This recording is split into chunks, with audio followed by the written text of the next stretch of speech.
In this video, we are going to show you how to save photos from Viber to your gallery. Now, if you want to save certain photos from Viber that you've seen to your image gallery on your phone, you want to actually have that setting enabled. So once that is enabled, you want to choose whatever image you want. For example, you want to see, just save this dog. If you tap on this, this is going to be the image, right?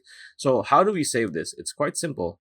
There's three dots on the upper right corner if you want. Or we can just like tap on this. There we go. The three dots is there. So tap on that. There is going to be a pop-up that's going to appear. It says save to gallery, show in chat, or share. If you choose share, you can share it to other options, but we want to save it to gallery like so.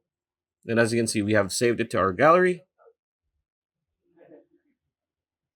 If we go to our gallery, as you can see here, we have the image from Viber saved to our image gallery on our mobile device. So pretty much it. That's the video. Hope you liked it. Like, comment, share, subscribing, that bell icon. We will see you on the next video.